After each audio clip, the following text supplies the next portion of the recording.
नमस्कार, मी भाऊ तोरसेकर. तुम्ही बघतात प्रतिपक्ष. मित्रांनो, कधीकधी माणसांचं डोकं किती ठिकाणावर नसतं याचं आपल्यालाच नवल वाटायला लागतं. एखादा माणूस आपल्याला आवडत नसतं, काही नसतं, पण तरी तो जितकं स्वतःचं नुकसान करून घेतो ते सक्तीने पाहण्याची वेळ आपल्यावर आली तर मग त्याचा राग पण यायचा बंद होतो, त्याची दया पण वाटेनाशी होते. पण तो माणूस आपल्याला अस्वस्थ करत असतो, कारण आपल्याला वाटतं की ह्याला त्याचं नुकसान होतं हे कसं कळत नाही आहे. ह्याची किंमत नंतरच्या काळात मोठ्या प्रमाणात मोजावी लागेल आणि त्याचा आपल्यालाच अधिकाधिक त्रास होईल. ही साधी गोष्ट त्या माणसाच्या का लक्षात येत नाही ह्याचं आपल्याला नवल वाटायला लागतं आणि काय काय करावं ह्याचं हे कळत नाही. माझी काहीशी अवस्था तशीच आहे मित्रांनो. उबाठा शिवसेना नावाचा जो काय पक्ष आता उद्धव ठाकरे यांच्या गाठीशी उरलेला आहे, त्या पक्षाचं भवितव्य काय याचा विचार बाकी सगळे करतायत, पण खुद्द उद्धव ठाकरे मात्र त्याचा विचार करायला तयार नाहीत. तेव्हा म्हणूनच नवल वाटतं. अर्थात एकटं उद्धव ठाकरे यांची अशी अवस्था आहे असं मी मानणार नाही. काही प्रमाणात सुप्रियाताई तशा आहेत, पण त्याच्यात सर्वोच्च पदावर अर्थातच राहुल गांधी बसलेले आहेत. लागोपाठच्या 2 लोकसभा निवडणुका आणि अनेक राज्यांच्या विधानसभा निवडणुका यामध्ये काँग्रेस पक्षाची पुरती धुळधाण झालेली आहे.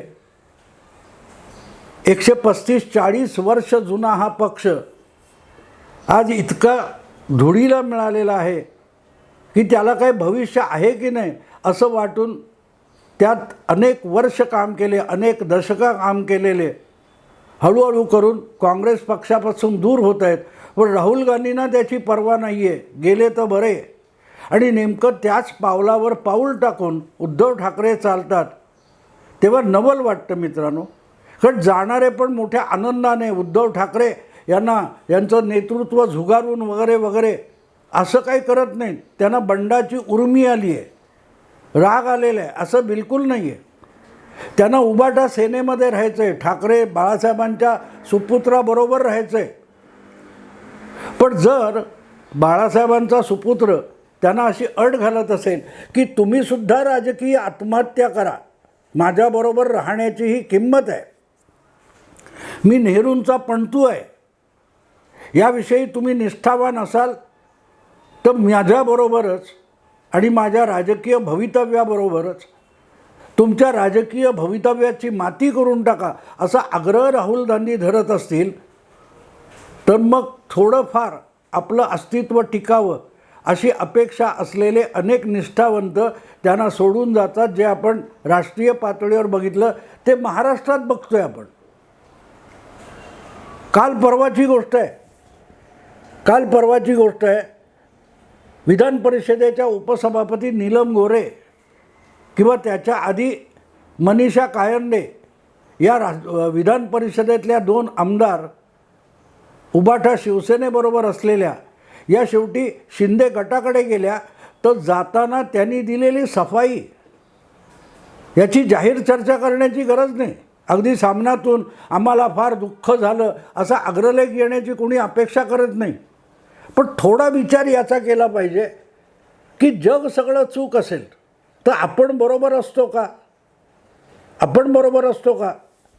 सगळं जग म्हणत असेल किंवा जगातले बहुसंख्य लोक म्हणत असतील ज्या अर्थी या दिशेने सूर्य उगवलेला आहे म्हणजे ही पूर्व दिशा आहे, तर जग मला कोण समजवणारं?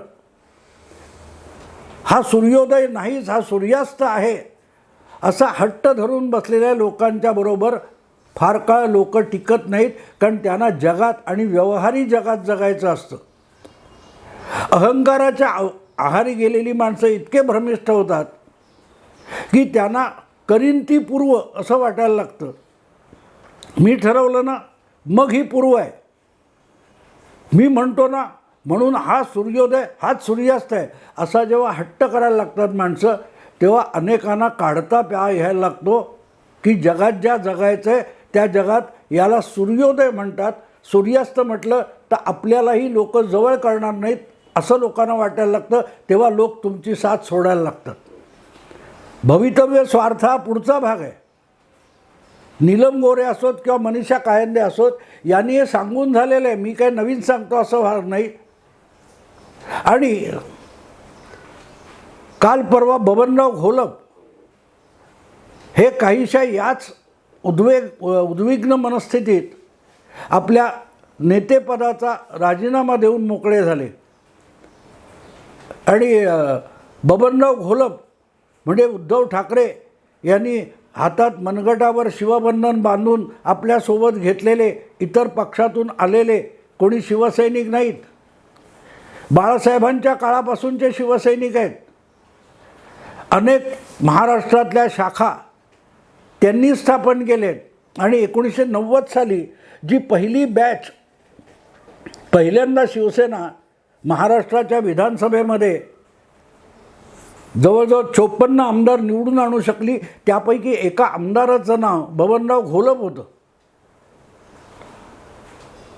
पण त्याचं गांभीर्य काही उद्धव ठाकरेंना कळतंय का? आदित्य ठाकरेंना नाही कळलं समजू शकतो.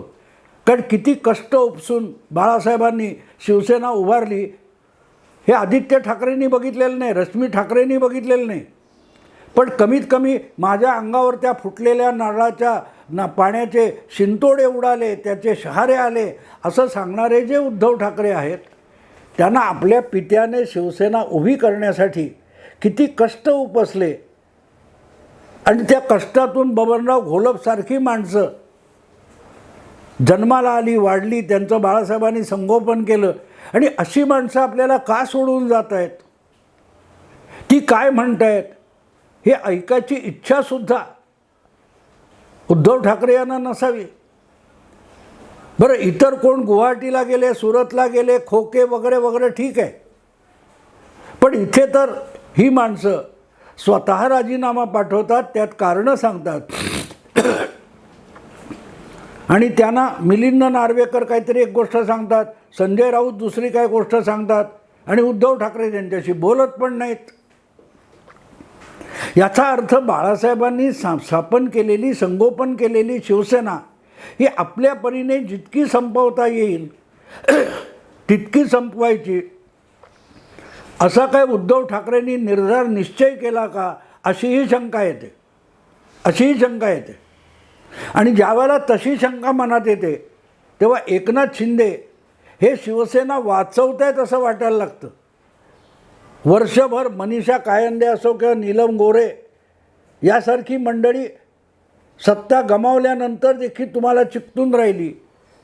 आणि सत्ता तुमच्याकडे असतानासुद्धा ज्यांना पदं मिळाली नव्हती, सत्ता पदं मिळाली नव्हती, तरीही तुमच्याबरोबर राहिली.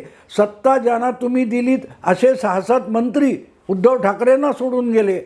त्यावेळेलासुद्धा नीलम गोरे असतील किंवा मनीषा कायंदे असतील, ते तुमच्याबरोबर राहिले. अगदी तुमच्या खांद्याला खांदा लावून बरोबरीने शिंदे यांना शिव्याशाप देत राहिले.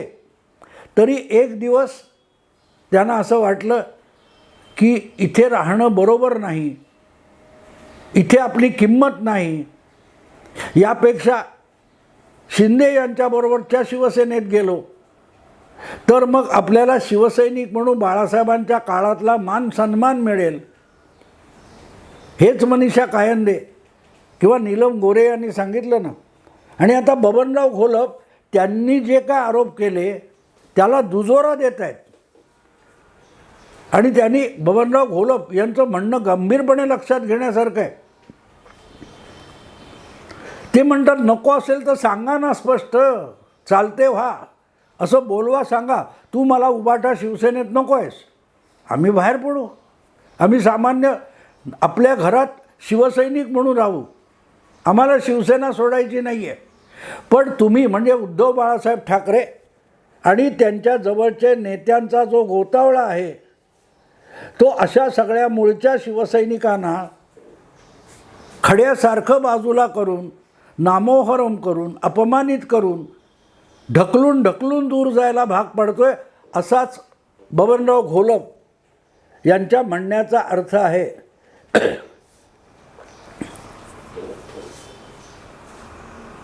म्हणजे 1.25 वर्ष उलटून गेलं. शिवसेनेला लागलेली गळती कुठेही थांबण्याची निशाणी नाही आहे. आणि हे लक्षात घ्या, मी बबनराव घोलप यांची एक क्लिप बघितली. त्यांनी कुठच्या तरी मीडियाला मुलाखत दिली होती राजीनामा दिल्यानंतर नेतेपदाचा, की माझ्यावर नगर जिल्ह्याचा काय शिर्डी किंवा नगर कुठचा संपर्क प्रमुख म्हणून जबाबदारी टाकण्यात आली. तेव्हापासून मी दौरे करतोय, फिरतोय, हा मतदारसंघ परत नव्याने बांधण्यासाठी फिरतोय. अनेक ठिकाणी शाखा निष्क्रिय झालेल्या आहेत. अनेक चांगले कार्यकर्ते निष्क्रिय तरी झालेत किंवा शिंदे गटात निघून गेलेले आहेत. अशा परिस्थितीत नव्याने तो मतदारसंघ, ती गावं, त्या शाखा नव्याने कार्यरत करणं, यासाठी नव्या नेमणुका करणं, हे काम मी सुरू केलं होतं. याचा अर्थ सरळ होतो की जी काय माध्यमातून सांगितलं जातं उद्धव ठाकरे यांच्याविषयी प्रचंड सहानुभूतीची लाट आहे, ती लाट जनतेत असणं सोडून द्या, पण खुद्द पारंपरिक ज्यांना शिवसैनिक म्हणतात त्यांच्यामध्ये पण उद्धव ठाकरे यांच्याविषयी सहानुभूती उरलेली नाही. ती सहानुभूती आणि आपुलकी नव्याने निर्माण करण्याची गरज आहे. आणि तेच काम मी करत होतो. इतक्यात मला राजीनामा द्यायची वेळ आली, असं बबनराव घोलप सांगत आहेत. आणि म्हणून हा प्रश्न विचारावासा वाटतो की उद्धव ठाकरे यांच्या पक्षाला जी गळती लागली आहे, ती गळती ते स्वतः थांबवू इच्छित नाहीत. संजय राऊत किंवा आणखीन कोणी असतील, अनिल परब वगैरे, ते ती गळती थांबवू इच्छित नाहीत. तर ही गळती थांबवण्यासारखा ते डॉक्टर फिक्सिट असतं ना काय, तसला उपाय यांना कोण देणार आहे? कोण देणार आहे?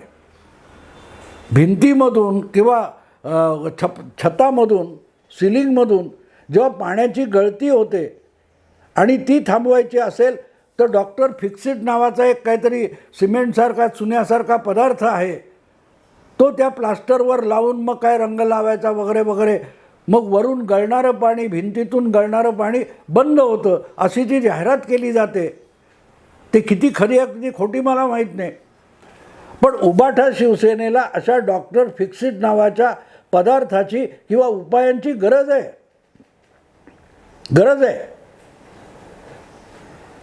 20 जून 2022ला शिंदे यांनी बंडाचा झेंडा खांद्यावर घेतला आणि ते सुरतला गेले. सुरत, गुवाहाटी, गोवा करून मुंबईत आले.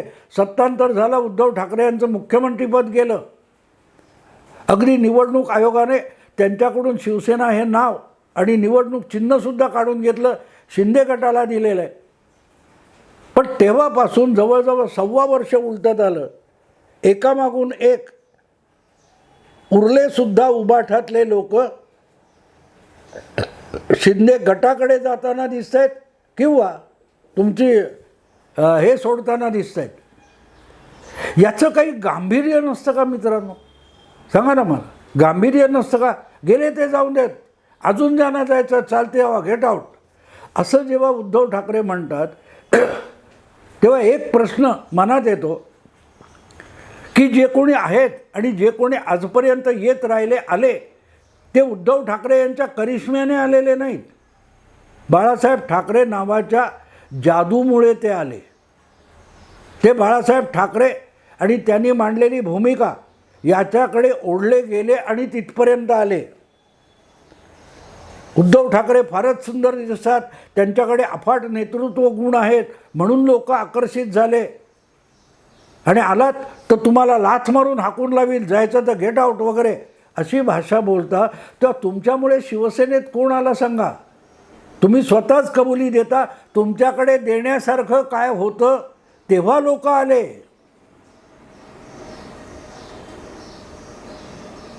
ते अब्दुल सत्तार आले. त्यांची हयात काँग्रेस पक्षात गेली होती. 2019च्या निवडणुकीपूर्वी काही दिवस अब्दुल सत्तार शिवसेनेत आले, मातोश्रीवर आले. त्यांच्या हाताला तुम्ही काय ते शिवबंधन मानलं आणि त्यांना शिवसैनिक केलं. आणि पहिली संधी मिळताच ते शिंदे यांच्याबरोबर तुम्हाला सोडून निघून गेले. उद्धव ठाकरे यांच्यामुळे शिवसेनेत आलेल्या लोक कसे असतात याचा उत्तम नमुना म्हणून आपण अब्दुल सत्तार यांच्याकडे बघू शकतो.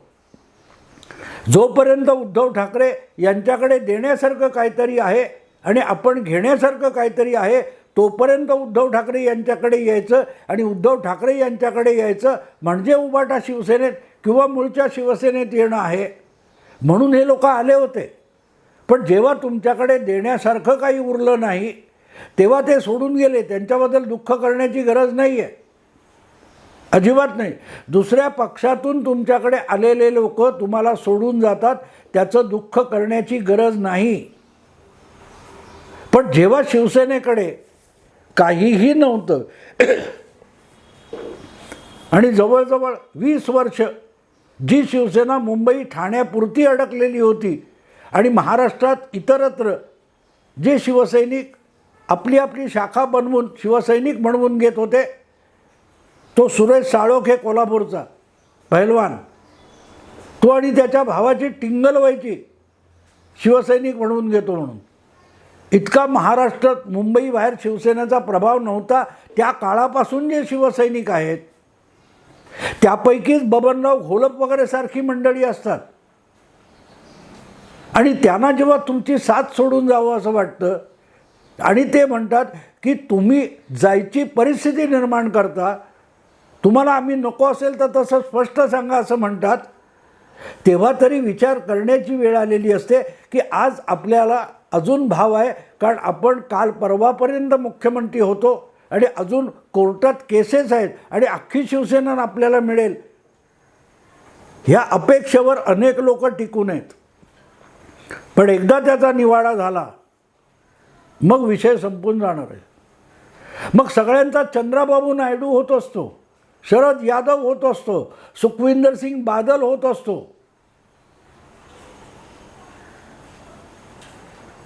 काय मला समजत नाही आहे. अर्थात समजून फायदा नाही आणि न समजून तोटा पण नाही. पण विचार जेव्हा करतो, अभ्यास जेव्हा करतो तेव्हा वाईट वाटतं. माणूस इतका आत्मघाताकडे कसा धावत सुटतो, का धावत सुटतो? स्वतःचं होणारं भयंकर नुकसान त्याच्या मेंदूत का शिरत नाही?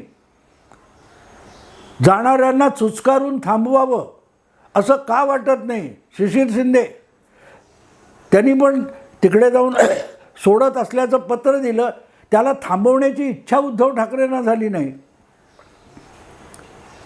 इतकं सगळं घडल्यानंतर सुद्धा सुप्रियाताई असेल, जयंत पाटील असतील, शरद पवार असतील, रोहित पवारसुद्धा असतील, ते म्हणतात गेलेले परत येतील. त्यांना गद्दार वगैरे म्हणत नाहीत.